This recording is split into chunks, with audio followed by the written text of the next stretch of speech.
All right, you ready?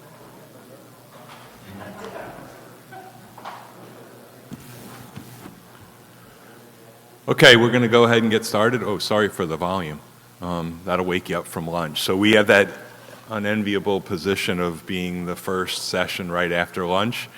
We got some good stuff to talk about. So I'm DJ VanDeusen. I'm the president of Harris American Company. If you remember, right after the show last year, about a month later, we announced the formal integration into one company called Harris American Company. Prior, you had Harris Equipment, based in Georgia, International Baler, based in Jacksonville, Florida, and American Baler, based in Bellevue, Ohio, three separate size reduction compaction equipment manufacturers. We brought them all together under one roof formally, one name, Harris American, and so we're about 9 months into that journey. And so today, the session here is the future of recycling. I think I speak for all of us in the room that I hope you guys can make me feel good about the fact that there is one, and that we're on our way with all the things you guys are going to talk about. I don't know if you were here this morning for Miles Cohen. Dear friend gave a speech about focus somewhat on OCC, but where all the recyclable material is. And so there's this dichotomy of there's a lot of recoverable material that sits in the consumer and industrial spaces is where the bulk of the unrecovered volume is. However, the nature of what's happened, especially in the US, around residential recovery, there's a lot of investment there. And what ends up happening is then you've got a lot of niche advocacy groups focused on the product that they use in their packaging, wanting to make sure that's recyclable. So the first thing is it recyclable? The next thing is, how do you extract it from the stream that's there? As an equipment manufacturer, Miles used the example of the tag that's on your bread bag, that little plastic tag. That comes with a recycling logo on it. But how do you get your hands on that bread tag when it's mixed into a recycling cart? And then what do you do with it when you have it if you're trying to create a bale? And so there's a lot of discussion around as this evolves and we find more material in the stream that is truly recyclable, how do we extract it? How do we get to it? How do we process it? So a lot of what gets talked about today is in that process of being able to pull the material out that's recoverable. So first up, Cameron Cecil. He's the Vice President of Business Development for Recycling Equipment Incorporated, affectionately known as REI. Seeing that he is from a company called Recycling Equipment, he's probably a pretty good source to come up and talk to us about recycling equipment in 2026. So Cameron, the floor is yours.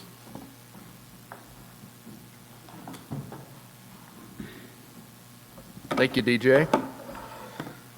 As he said, I'm Cameron Cecil from REI. We were really creative on the name, so yes, we do sell recycling equipment. I'm going to go over a few things today, things that we saw in 2025, some technology stuff, equipment health, maintenance. So we'll get started here. As I said, we're going to go over the 2025 trends that we saw, not just in the Southeast, but all over the United States, into Canada, also into Mexico. We're going to talk about new technology. We're going to talk about planning to processing, and we're going to talk about some equipment health and maintenance. Out of those four, honestly, the equipment health and maintenance is one of the most important, and I think DJ would agree with me. If you take care of a baler, it tends to do a lot better. So in 2025, a big thing we saw was space-saving designs. A lot of the stuff that we do is in manufacturing facilities, distribution facilities, and it never fails that the recycling system or recycling equipment is the last thing to be thought of. So People will have racking systems up, they'll have printers out, they'll have everything ready to go, and then they go, where does all the cardboard go, or where does all the plastic go, or paper, or whatever you're worried about. So the good thing is we've got a couple options that actually take up less floor space and get the job done.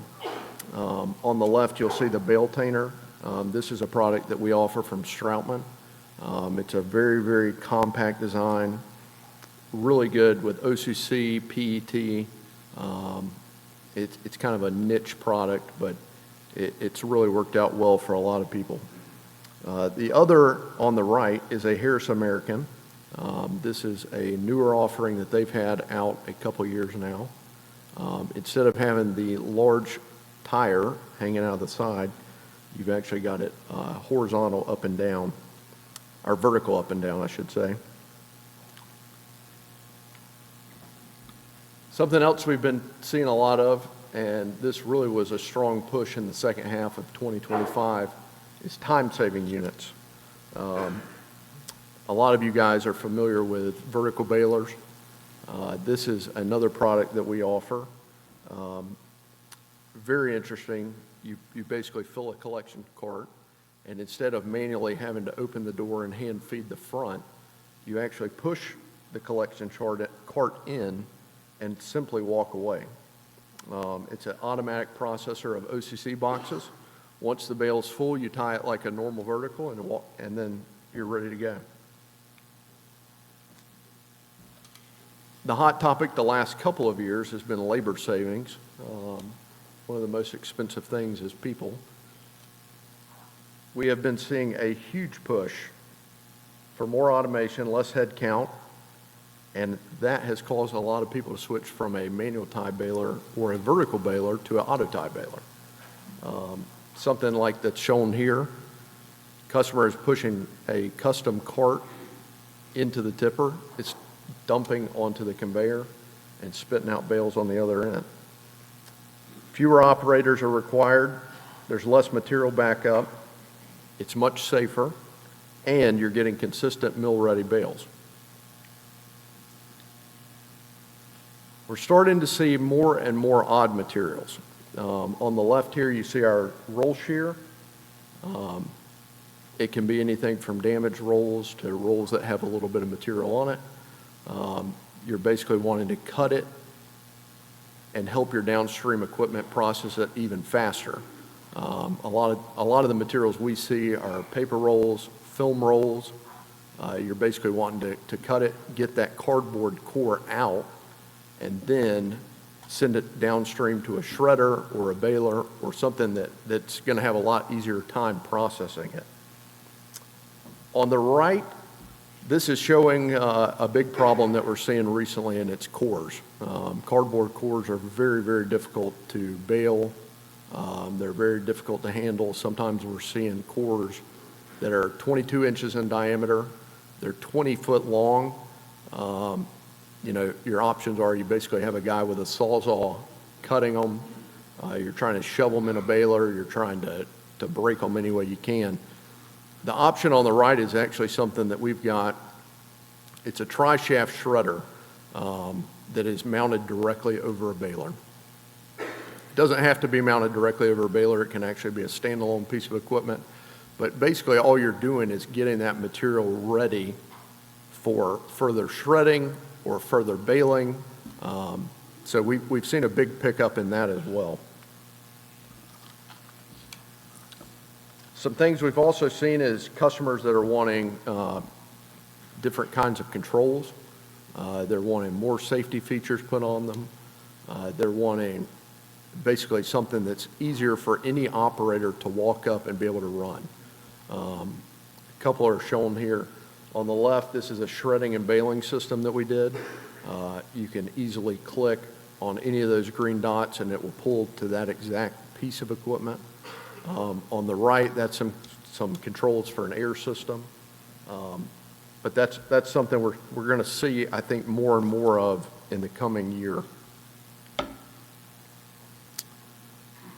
We're seeing more and more safety stuff as well. On the left, this is a camera system that's showing 4 different angles of this baler being fed by a conveyor. We're seeing more and more of this because it's eliminating blind spots, which kind of goes back to the amount of workers that you have to have on a line. So if you've only got 1 or 2 people running a line compared to 4 or 5, you kind of need to be able to see around the corner. You need to be able to see the other side, and sometimes you can't walk back and forth fast enough. We're also seeing a uptick, and we've been doing quite a few of these, is a RFID safety system. On the right, there's a picture, and then there's actually a little bit of a zoom in, but it's a RFID system. The tag is placed in a safety vest. So you might have, 8 workers with these RFIDs in their safety vest tags. If they come within, let's say, 5 feet of that scanner, it turns everything off. So we've been seeing a big push on that anywhere that's really a danger zone. So think pick conveyors, presses, crushers, compactors, basically anywhere that someone could get seriously injured.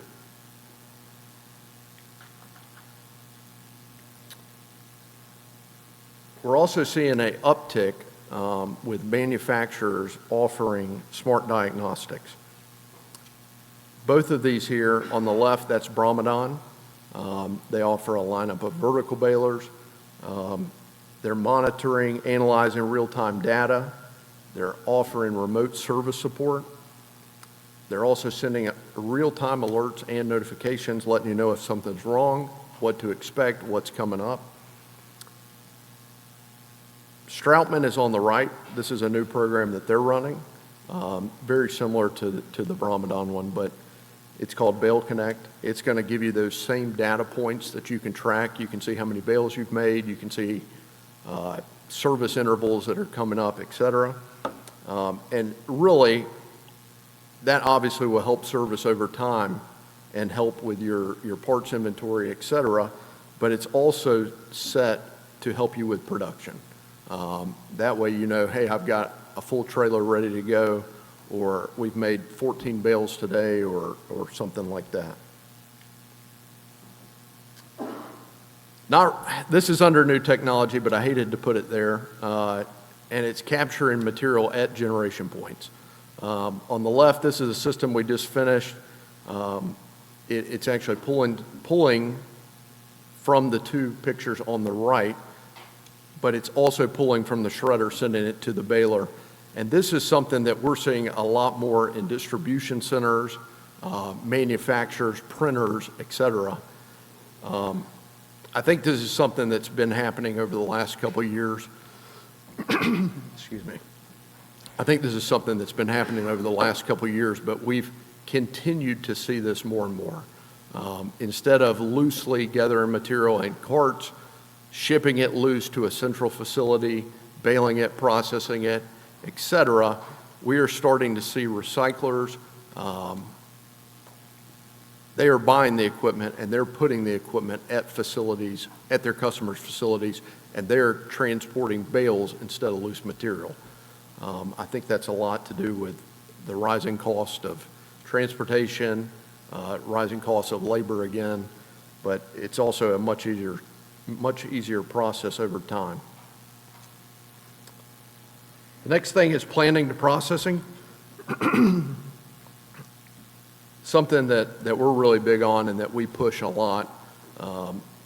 We're kind of different. We're not a manufacturer and we're not a distributor. We're both. So we manufacture a lot of our equipment in-house. We're also a distributor for companies like Harris American.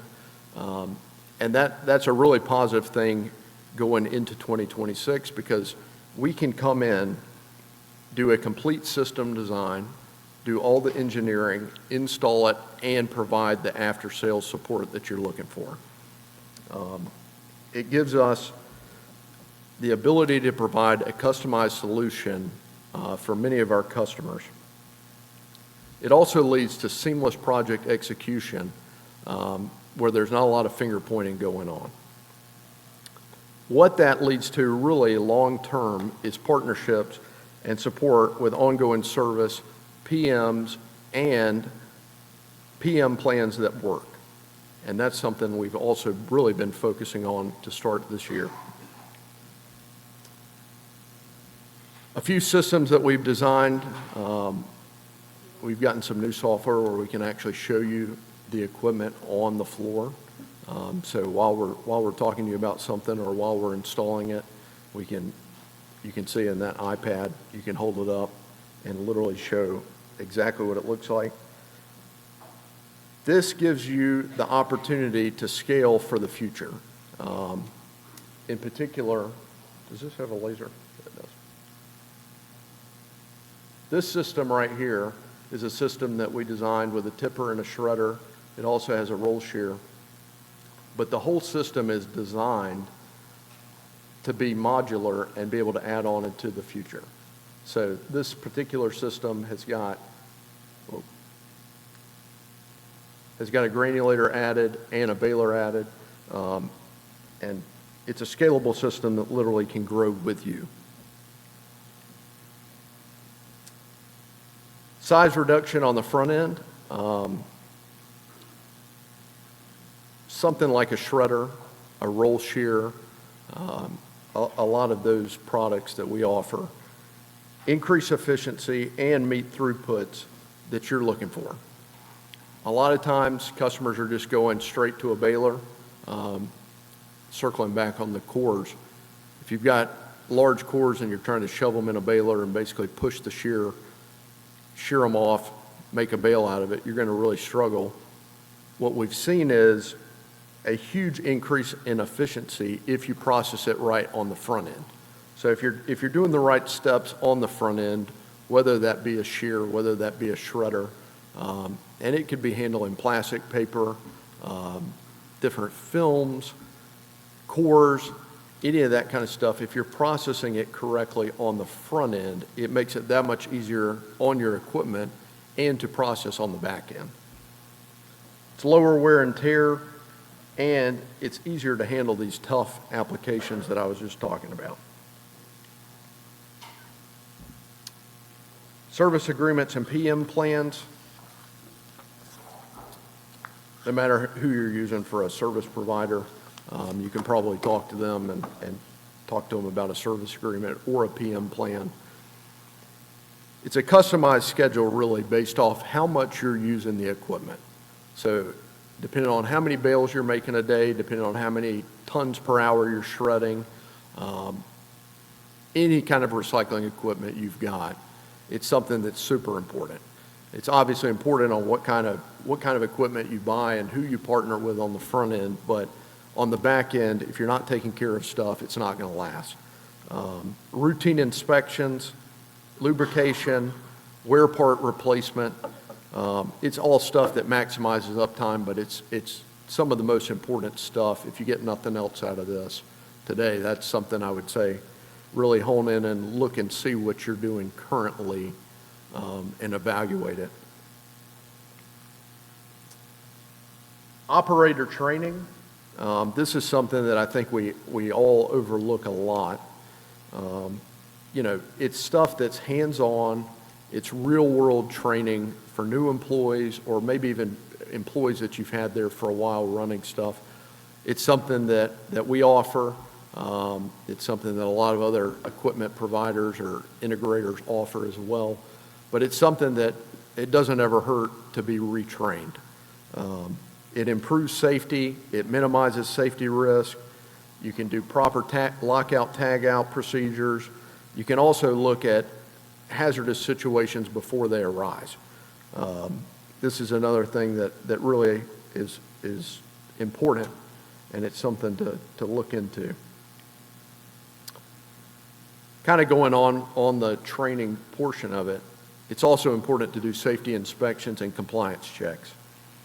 Verify what guards you have, verify that the signage is there, make sure that the stickers are still there. If they're faded, if they're coming off, if they've been hit with a forklift or whatever, get with the equipment manufacturer, and I'm sure they will happily help you get some more stickers and get the correct placement. I know for us, we would be happy to do that for anybody. Regular checks keep you ready for audits as well. They maintain a safer work environment, and they reduce your liability in your facility.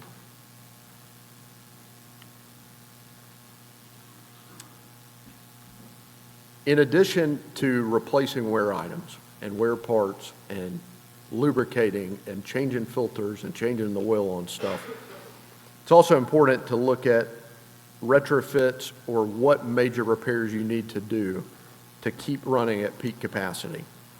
The photos here, this is a project that we recently worked on.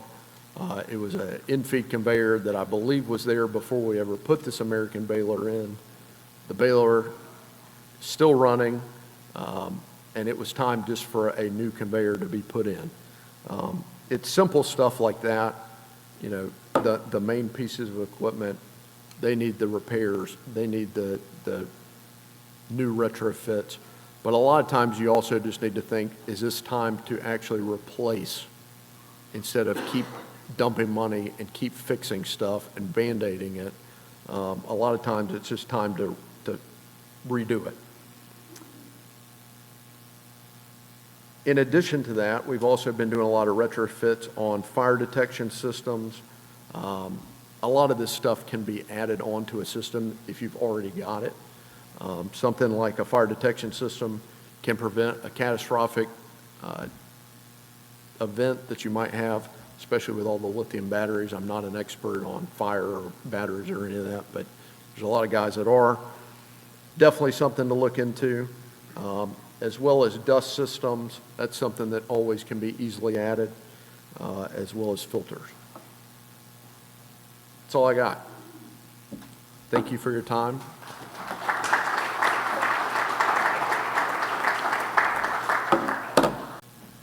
Yeah, a couple of things that when I talk to my friends in the equipment side of the business, a couple of the things that are a real factor for us now is to make sure we're not innovating for the sake of innovating.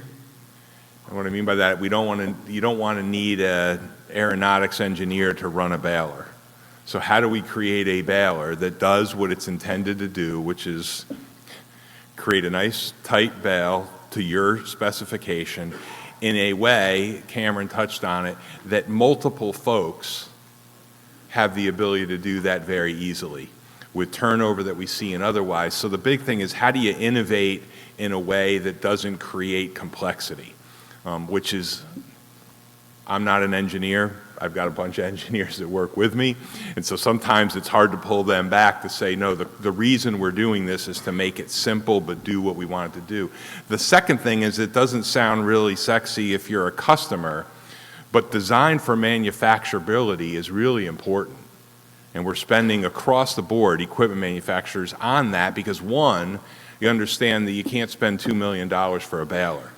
So as the cost of the raw material and the labor input gets higher, one of the ways to mitigate that is coming up with a way to make the machine, it's not making the machine less effective, it's how do we make it more effective for the workforce to be able to put the machine together. That's a big step. The second thing is, it ensures that first-time quality, right? So once you've made that decision to spend X amount of money to have a piece of equipment, you want it there on time, manufacturability is important, and you want it to run the minute it hits the ground. And the biggest way to do that is through manufacturability. So it doesn't sound that cool when we say it, but it should feel pretty cool when it happens, when you get that piece of equipment to your location. Next up, despite what it may say in your program, I'm going to introduce Tim Barry.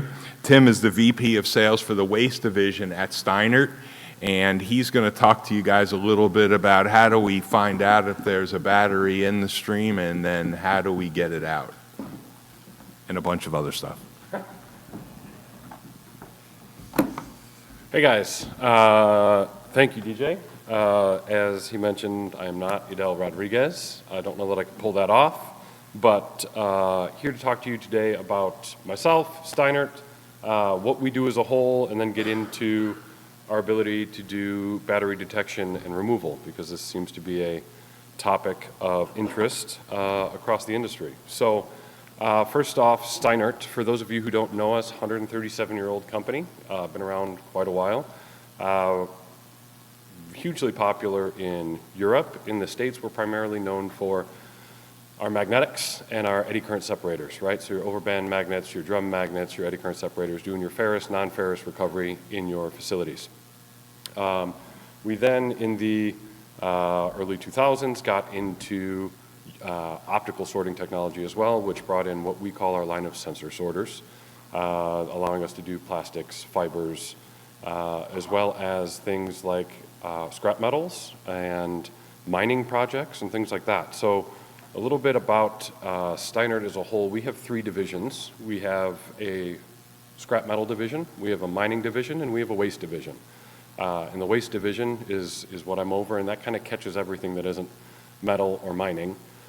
I bring that up because some of the technology we're going to be focusing on today specifically for batteries is technology that we launched originally not for the waste industry, for the mining industry. And it uses technology that allows us to remove batteries because it's geared, designed, engineered to remove big, large pieces of rock in a mining site and move that with air. So your typical optical that we may sell to a MRF or that you may be familiar with in your MRF, you look at it and go, wow, can you really blow a battery this big out from under burden depth?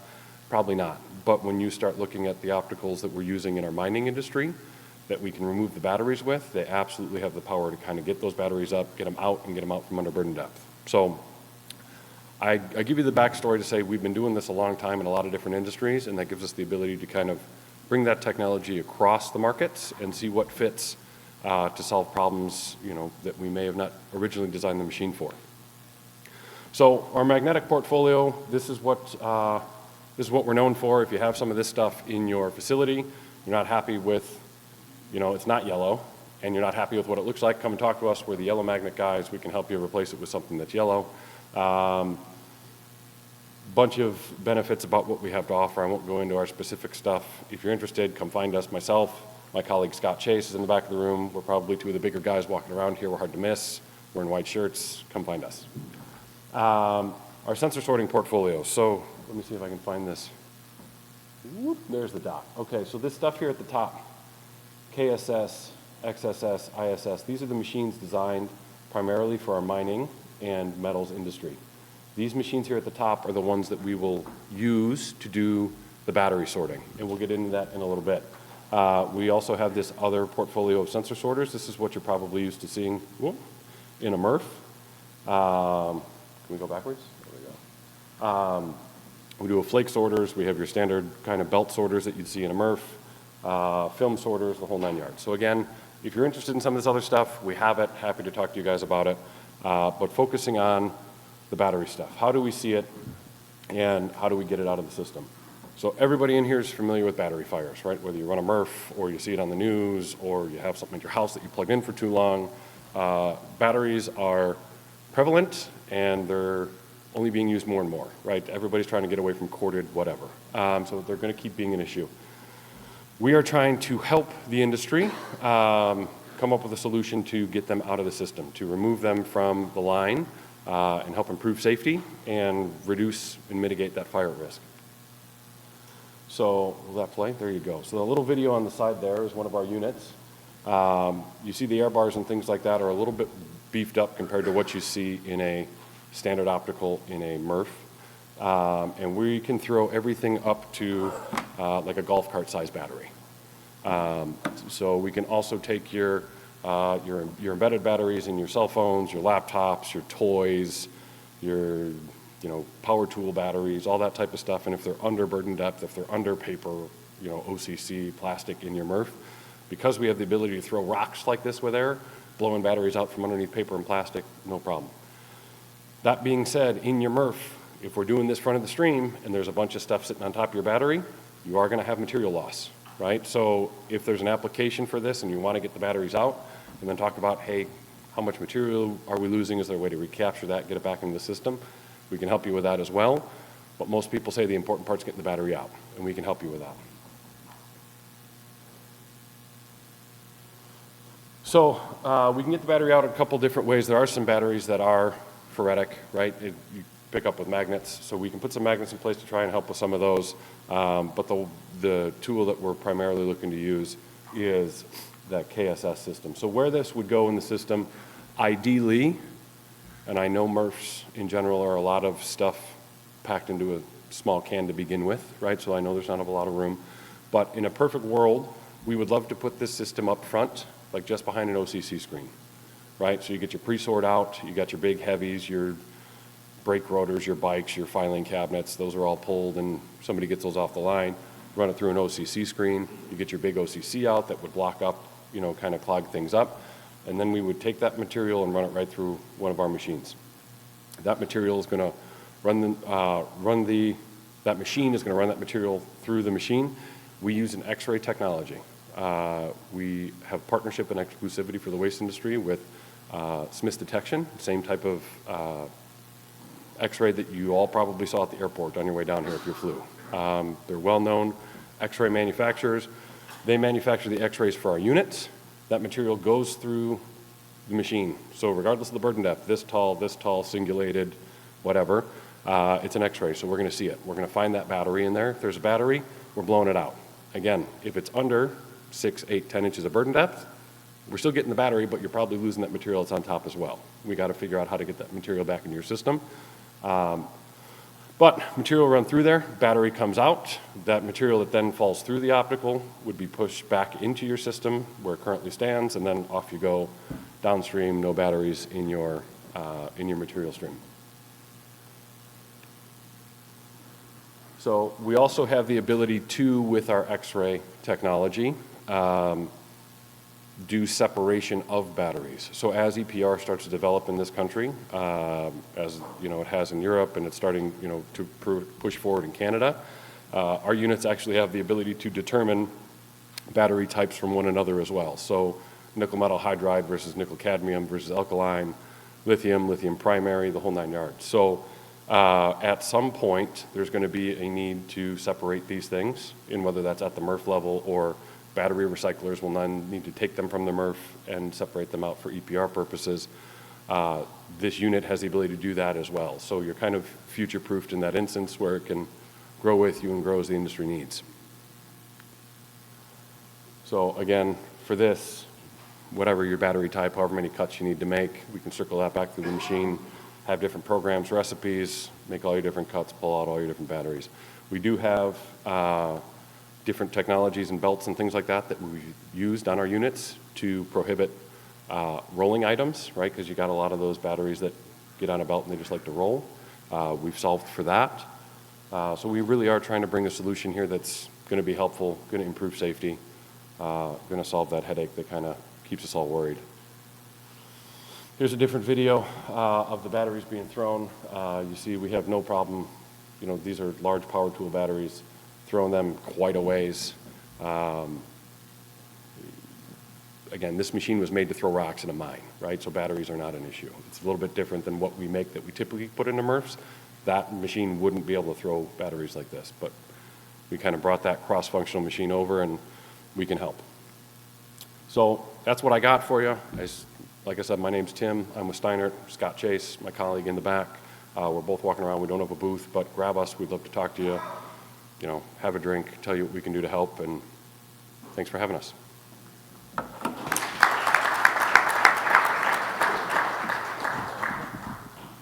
Thanks, Tim. Okay, next up, John Kelsey. He's the Chief Commercial Officer for AMP, and we'll talk a little bit about how we scale recycling operations.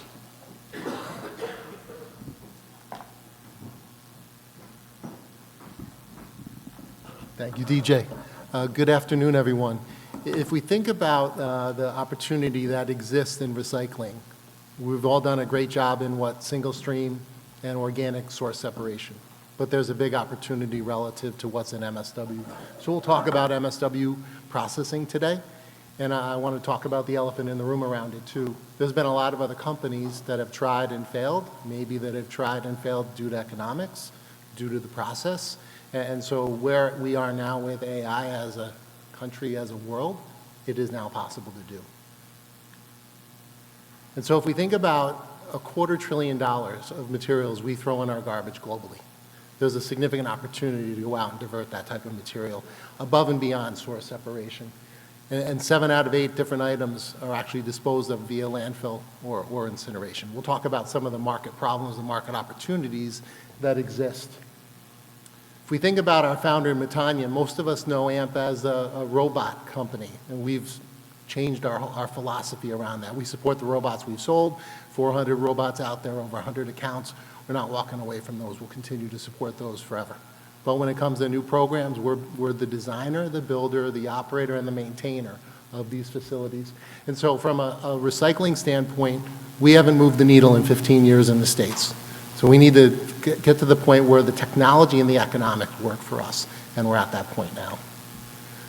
So from a global emissions perspective, about 8% of the emissions are created by the residential and commercial solid waste that's created. A little bit in transportation, a little bit on the food waste side, a lot of methane that's coming out of our landfills, and then a good amount in the plastic production. If we think about the U.S. Recycling Partnership in 2024 said 3/4 of our recyclables are in MSW. I know when I go to an airport, if I have my Starbucks coffee cup and there's ice in it, I didn't know in the past where it goes, never thinking that the ice would be something that would melt. I would end up putting it in the trash by accident. And so many people can't make the thoughts about what can go where. And we're never going to get to the point where maybe in certain places there might be 7 or more bins to put things into, but then we have to have an infrastructure of different trucks to go do that.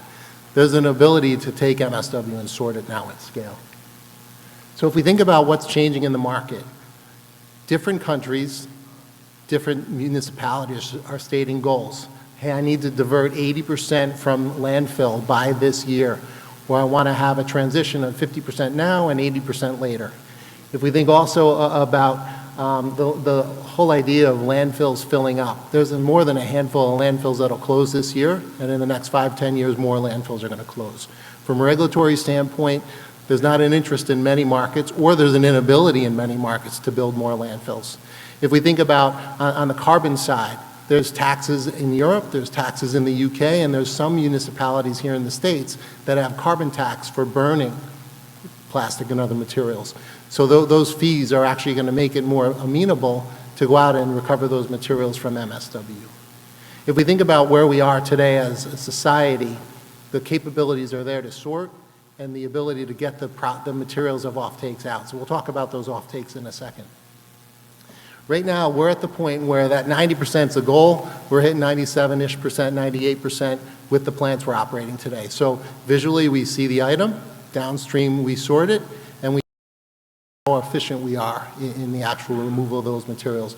We're in that 98% range, and when we think about the tons of offset carbon, for every ton of MSW inbound, we're going to offset about a ton of effective carbon dioxide. So what is AMP1? AMP1 is our facility that we design, build, we take parts from our partners, and we use our neural network, and then we have offtake partners. And so from a carbon perspective, we're selling our carbon credits to a large company. We're selling the actual carbon materials to somebody who needs it so that they're carbon neutral or less carbon positive. If we think around the other offtakes, we're going to take a single stream out of the MSW and then sort it at a traditional MRF and sell the clean materials. If we think about, well, how is that not contaminated? When the vision sees an item and it's significantly contaminated, it's going to push it to residue. If it's something that's clean enough for us to go sell, we're going to put it into its proper offtake.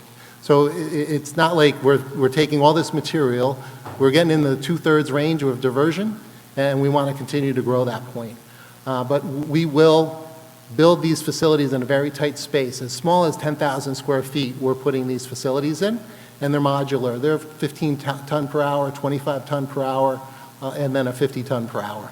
Anywhere from 50,000 tons per year up to 1 million tons per year. Low touch today, there's 2 people in the sort cabin. We want to get those 2 people out, and then the capture rate we talked about. If we think around the volume in on the right around MSW, we're going to have residue on the left, we're going to have the organics in the middle, and then the mixed recyclables on the right. On the right with mixed recyclables, it's going to go to a traditional MRF, and it could be that MRF is built into this plant itself, or it could be next door to it or down the road. The organics, it could be as complicated as creating biochar, or it could be as simple as handing it over for compost or AD locally, or other inputs for organic material. And then the residue, generally all these programs, we can easily work with a third party on disposal.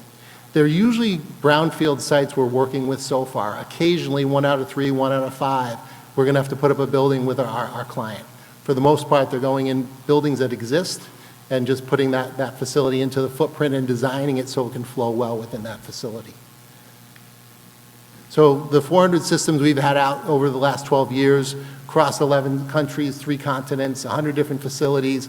We're well north of 220 billion objects that we recognize now.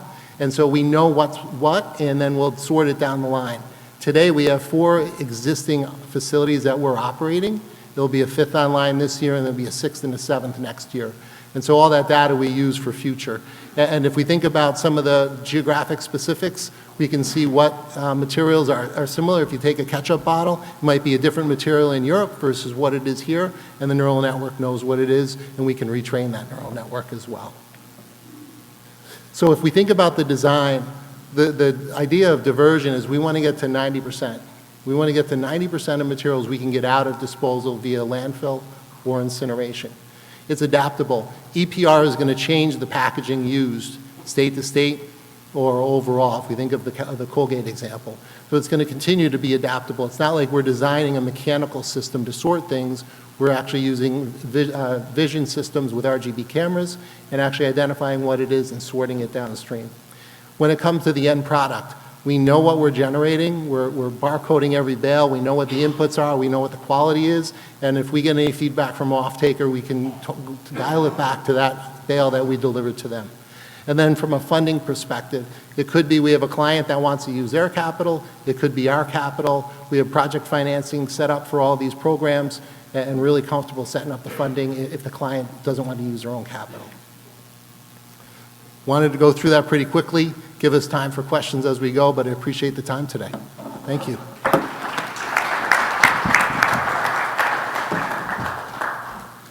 Thanks, John. Okay, Bob Huffer is the Director of Recycling for General Kinematics. They do have a booth. I saw it. It's right next to ours. He's going to talk to the group vibratory screening and all the other things that are in the General Kinematics universe.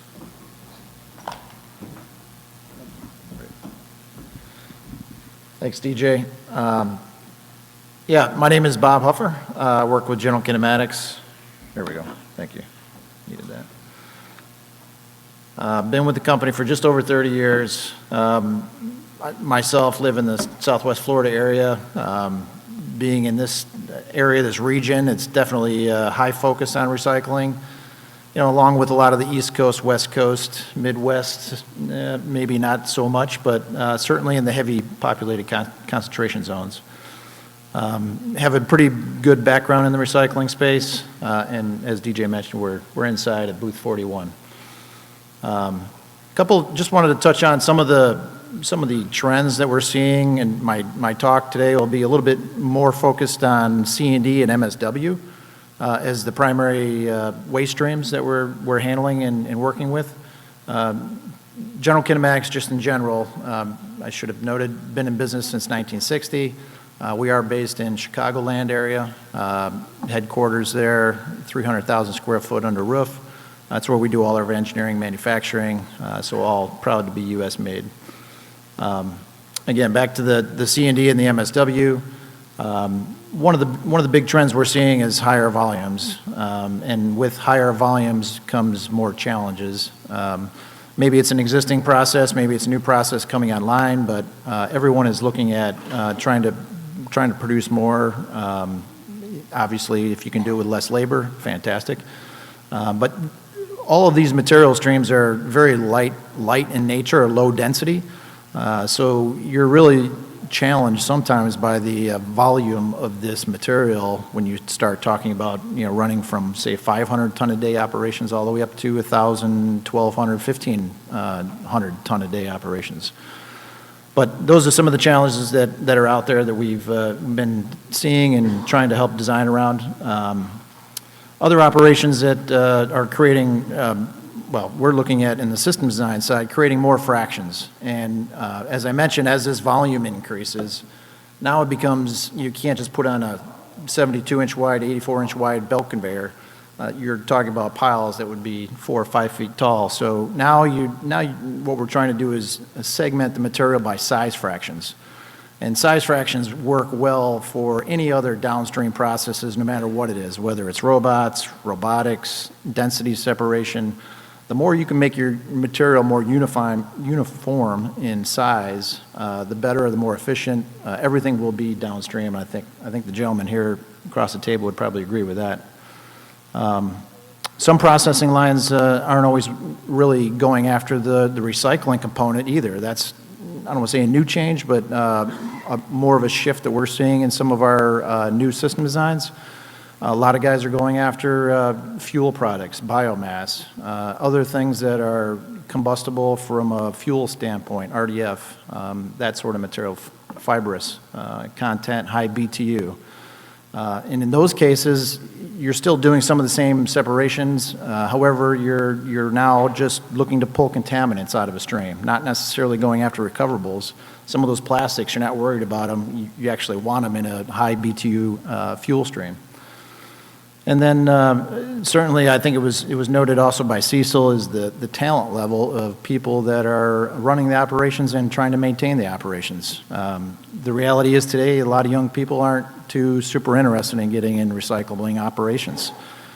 So that makes it even more challenging as an equipment manufacturer to work with and explain, spending hours over the phone, sending videos, sending YouTube contents, videos, explaining how to do this, change that. I mean, we're spending a lot more time trying to teach our end users and customers how to properly maintain the equipment. So this was just a quick excerpt out of one of our business systems, just a quick map showing some of our customers that are out there in the C&D space, and that kind of goes to what I said before, where the concentration is. East Coast, a little bit in the Midwest, and some out on the West Coast. So today's focus for our talk was to talk primarily about screening. And there's really 3 areas I'd call it, and typically, well, there's more than 3, but in C&D and MSW, we'll start with the primary screening. So primary being the first screen that is going to be seen in the process. And vibratory screening is one of those types of screenings. Rotary screening, star screen, or multiple shaft, rotating shaft screens, and or ballistic screens. And some of the other things to take into account as we're getting into those types of processes, are we or do we pre-shred, or is the customer already pre-shredding, or looking to pre-shred? And pre-shred could be anything from just sizing the material to a 16-inch size, or it could be taking the material down to a 12 or 8-inch in size. If the end use of the product is going to be going into a fuel, like an RDF or a biomass, as I mentioned, you may start with a minus 8-inch cut or a minus 8-inch size reduction at the start of the process, because at the very end of the process, you have to be 2 inches in minus. So all of that kind of comes into consideration, or comes into play as you start looking at system design and what type of equipment is proper for the application. Also, direct loading versus indirect loading. This just really gets more into some of the system designs, and also the number of pieces of equipment you need to get a certain process done. Our philosophy is the less equipment, all the better. And I think, from a footprint standpoint, it's less footprint. It's also less maintenance. It's less capital cost. There's a lot of advantages to that. We'll talk about the MSW versus some of the C&D. I mentioned the square peg and the round hole, and I'll get to that in a minute. But so just quick, very generic, general pictures of the trommel, the ballistor, and the call it the star screen or rotating shaft screen, being utilized potentially as primary screens. There are pluses and negatives to I think some of these applications, and we'll kind of touch on some of those as we go here. But so in a typical process that call it C&D or MSW, some of the processes we do, we try to keep it somewhat simplified in terms of design. So You can kind of see the primary screen up front is definitely the first screen to hit to make that first size reduction. Secondary screen that we may talk about on a B line, let me back up and say, typically as we talk about size reduction, A-line material would be typically the larger material, say 8 inches and larger in terms of size. 8 inches and under would go to something that we would call a B line, which is a secondary line or secondary screen. And that secondary screen could then create a C line or D line, and you can continue that process as you go, but all the way down to that tertiary screen that you can see that's making about a half inch size separation to remove the dirt, the fines, or the RSM as it's called here in Florida. This is just kind of a quick picture of a system that is running in South Florida. You can see the primary screens. Is that what? Yeah, it does work. Okay. Yeah, the primary screen is up front. Trommel is a secondary screen. Here is a tertiary screen, polydeck screen, and 2 density separation units at the end of the line. And again, this is a 1,000 ton a day operation, but that kind of goes to speaking about taking that high volume capacity and breaking it down by size to make certain separations that later make a more effective, more efficient process as you're recycling. So I'll scroll through some of these, but I just wanted to touch on some of the differences that get into some of the vibrating screen versus some of the other types of screens. So can you direct feed? What type of screens can you direct feed? So as you can see by the X's there, the vibratory screen is probably one of the few and most accessible screens to be able to direct load, and I've got a video or two I'll show of that too with some C&D material and MSW. Some of those other processes, a trommel, for example, is one of the ones that's very different. That was the square peg in a round hole. It's hard to put material into a trommel directly from, say, a grappler or an excavator without a belt conveyor, without a apron feed or some other system that takes additional equipment to do so. And those are just some other points, how the vibratory feeder or vibratory finger screen and some of the other technology kind of stack up with one another. Here's why vibrating screens, I think, as primary screens work very well. Here's a great picture. This was just taken a couple weeks ago, as a matter of fact, here in South Florida. This is an excavator sitting up probably about a 12 or 15 foot tall pile of C&D waste. There is a finger screen buried kind of off to the right here. That's the in-feed screen. They're still working on trying to build some shrouding around there to keep all the debris off the equipment itself. However, the point is, look at the material stream and how irregular shaped it is in terms of some of the oversized material. You've got mattresses, you've got poles. There's obviously some pre-sort that has to be done there. You're not going to run a lot of that material through the line. Doesn't make any sense. But C&D is probably one of the most ununiform material streams you see out there because there's so many variations of size, shape, configurations. But this is where the vibrating screen kind of comes into play for handling that material as a direct feed system right from the excavator with very little preparation. And these are two other examples of some installs we've done here recently with direct feed primary finger screens. Here's a picture of a MSW process, and this is feeding up into 2 aprons. Those 2 aprons feed primary screens, vibrating screens, doing kind of a more or less a scalping process at the start of the system. And you see the picture down in the lower left. Those are some boulders that came out of an MSW stream. And that's a great picture, I think, because it really goes to show that anything and everything ends up in MSW streams. I'm sure as everybody here on the table would agree. But you really need to build in protection somewhere to ensure that something like this doesn't get caught up in some other, either a high dollar process or a high cost machine or going to do some serious damage downstream somewhere. So that's, again, kind of another example and the variation of the waste stream, as you can see behind in that picture with the excavator, is about buried behind it. These are, some of the other processes, some of the other equipment that, as primaries, would have some challenges. Different types of screen deck designs, a lot of film plastics in the MSW process, especially if you're trying to open up bags. A lot of that film plastic turns into just debris that wants to cover holes, cover openings, cover screen area, or get wrapped up in shafts, and those are real challenges. We might need a, sorry. You can kill that. Thank you, yeah. Yeah. Oops, sorry, I was trying to play the, yeah. So this was a MSW process. This particular customer runs, it's actually a mixed wave process. MSW on one side, today he's loading out MSW. They actually tip C&D on the other side. They're in a small rural area, rather not mention their name. But they, because of where they're located, they took on 2 contracts, one for C&D, one for MSW. The line is really geared a little more towards C&D, but they can process MSW through it as well. So this is about a 50 to 60 ton an hour process, but that's the vibrating screens up front being direct loaded. That's taking out roughly about an 8-inch minus material.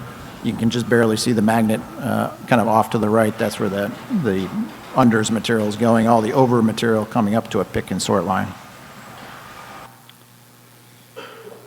For general kinematics, we've got a host of different types of finger screens, really primary finger screens set up for different size capacities and tonnages. This is kind of our family of screens, everything from 40 ton an hour all the way up to 150 ton an hour. And these are all machines that have been built in process, running in systems for a long time. We've had just a customer of ours down here in South Florida. We just changed out a screen. It's coming up on one of the other slides that was in service for 22 years operating. So did a nice little case study on that to talk about how many millions of tons of processed material ran across it.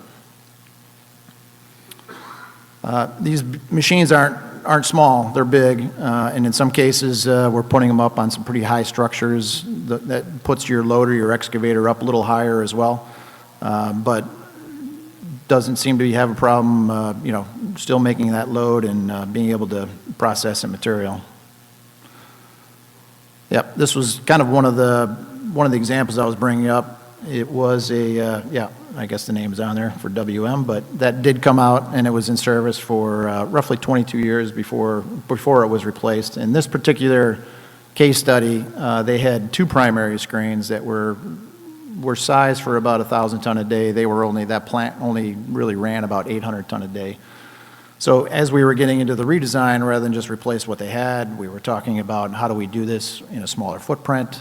We need a bigger machine. Let's make it one single machine. So that's what we were able to come up with to help satisfy the customer requirement. Gave them about another 20 foot by 40 foot of floor space back to their tipping floor, which was pretty big for them, considering it was all under house, under roof. So you can see this was a design that we hadn't had in place before, but came out with a little larger, higher capacity machine to help satisfy that. Yeah, I think there was a little. So one of the other design changes we've made here as an improvement on these primary screens is utilizing more surface area.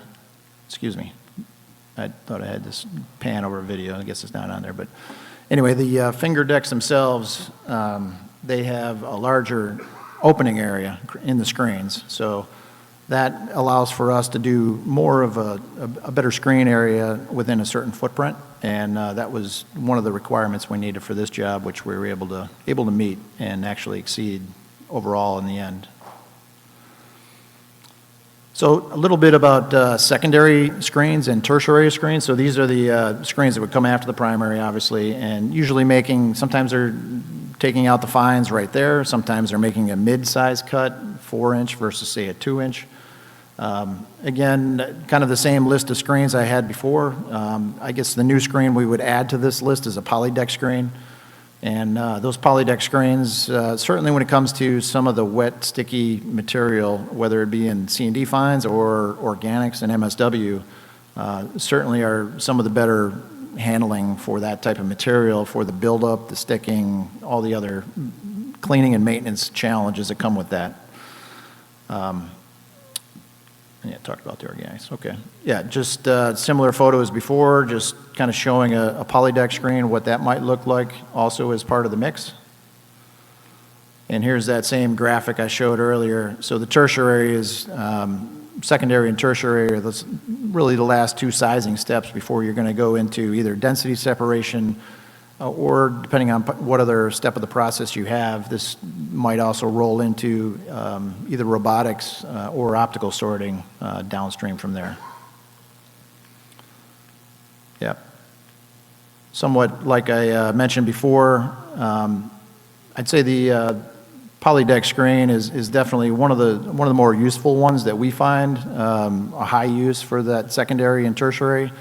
Any type of new system design we're looking at, that's really the machine we're looking to utilize. Unless it's a larger size cut, it's definitely performed optimally for us. But this is how it kind of stacks up with some of the other equipment options as well. Here's an example of a vibratory secondary screen. This is after the primary. It's making a 2-inch cut after the -8 material is being sent to it. And this is utilizing a different style drive system than we've used in some of our other primary screens. We've also developed some new springs that give us some longer stroke capabilities with these machines and higher energy, all relating to being a more effective, more efficient screen. And here's a photo of just a tertiary screen. This would be a polydeck, double deck polydeck. This sees roughly about 50 to 70 ton an hour at times. One of the challenges with C&D and MSW, when you are direct loading, you're relying somewhat of a feed system from your operators. It also relies on the pile of material that comes in that day, or as it gets to the bottom of the pile.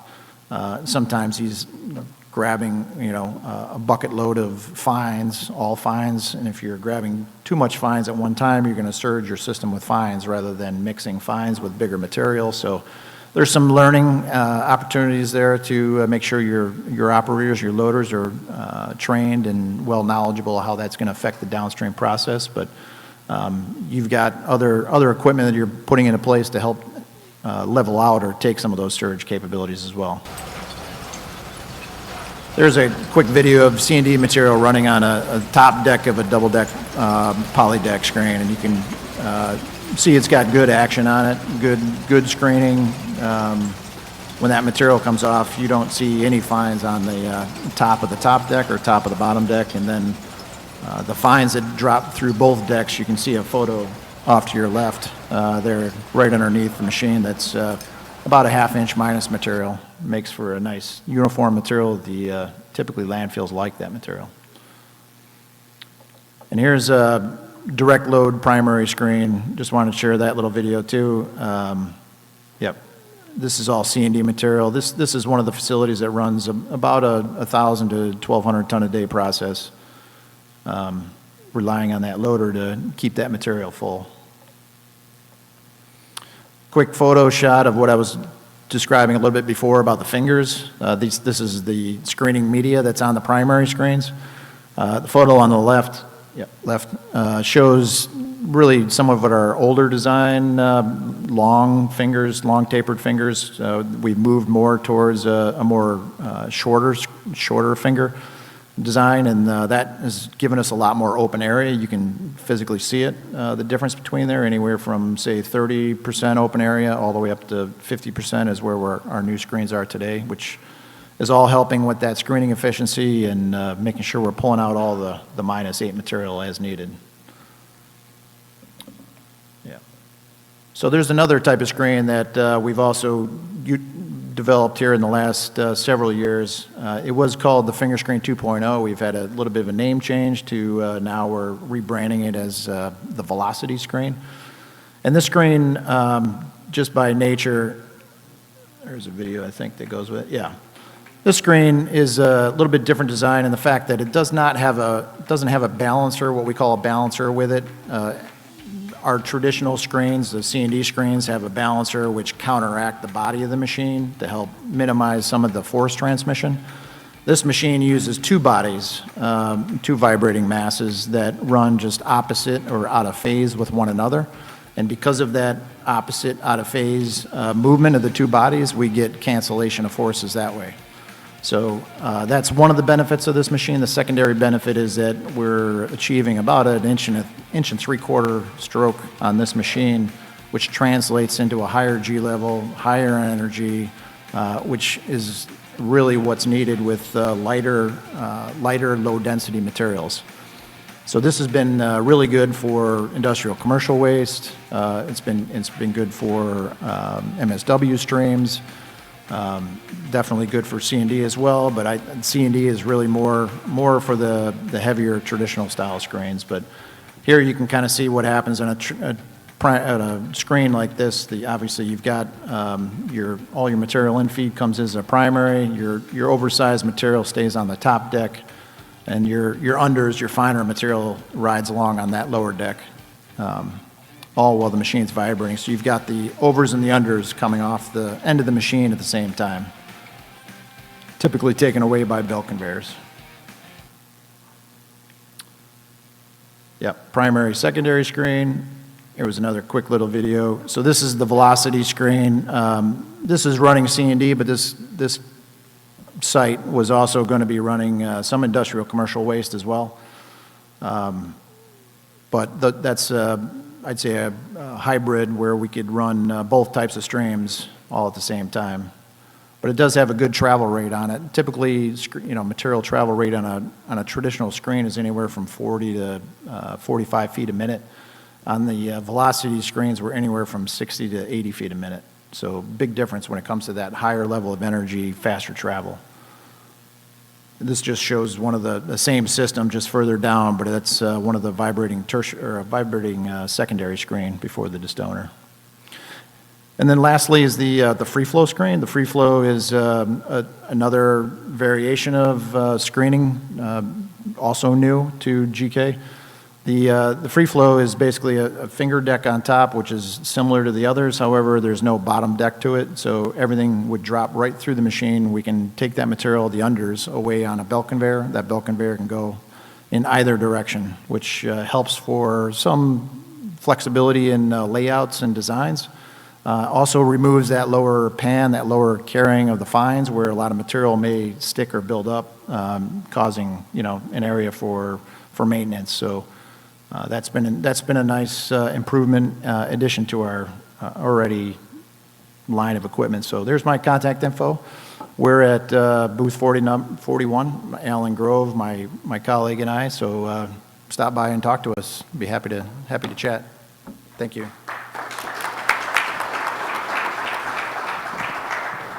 So what we'll do, if there's any questions from the audience for the assembled panel, please raise your hand, let us know. The group will also be here, so if you got a specific question for any of the people that spoke, we'll stay up here for a little while. So I don't know if anyone's got a general, broader question they want to ask for the group. If not, thank you for being here. Please come up and say hello. Oh, Gigi, sorry, I didn't see you. I just thought you had your hand. Usually, Gigi, I'm surprised you didn't just yell out the question.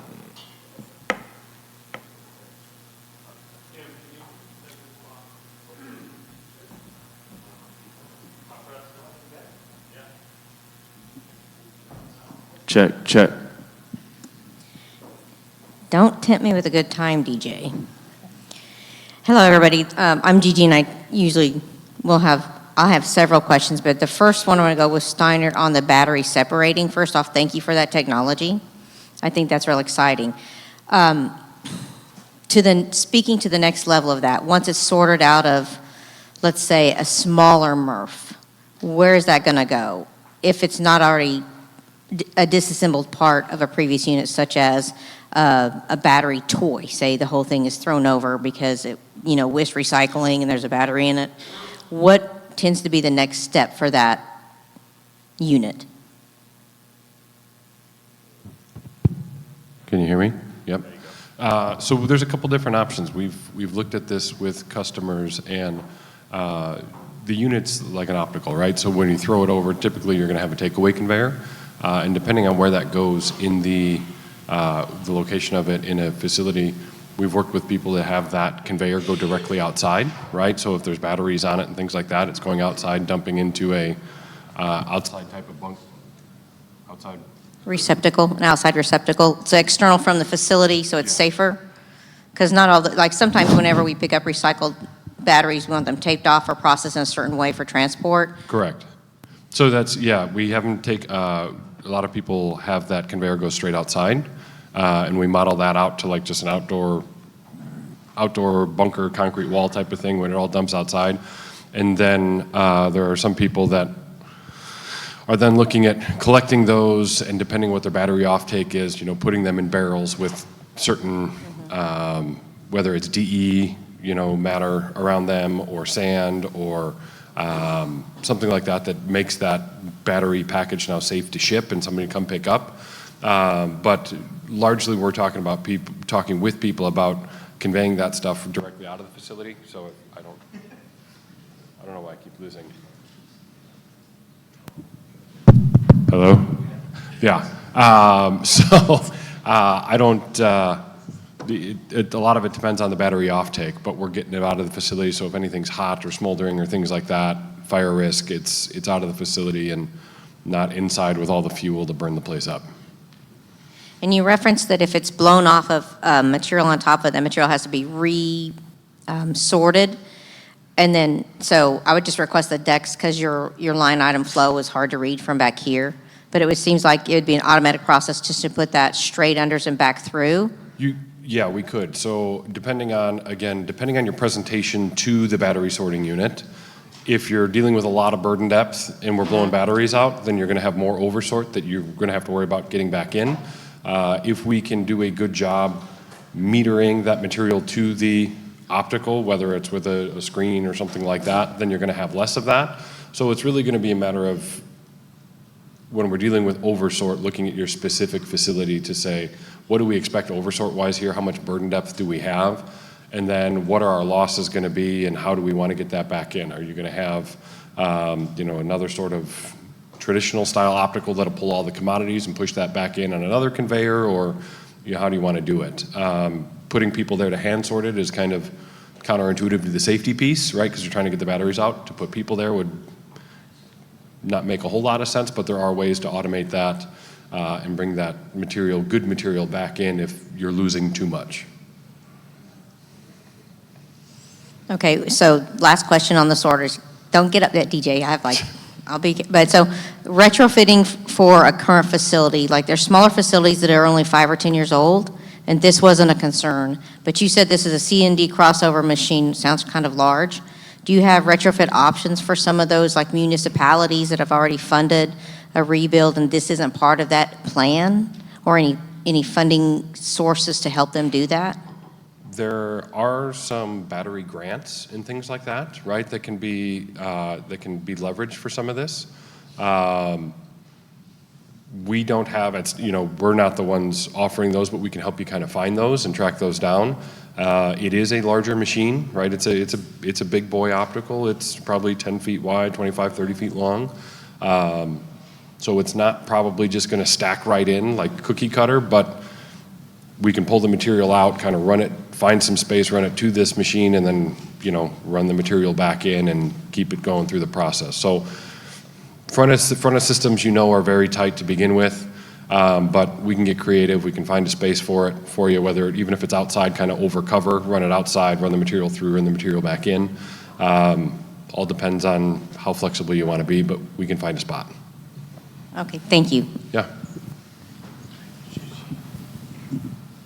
Anybody else? Oh, just on. Nope. No, you're off. Now am I off? Am I on? There we go. Okay, if no other questions, like I said, please feel free to come up and say hello to the folks that are here. A couple of things. Don't miss the opportunity to get yourselves in the raffle later tonight. It's a great cause and a couple of great possible victories if you win, either cash or Pappy, either one is a good win. And I'm not saying this to suck up in the hope of getting extra drink tickets, but Gene, thank you for creating the environment for these discussions to happen. So thank you, everyone. All right, thank you, everybody. We're going to break for an hour now, so you got some time to check email.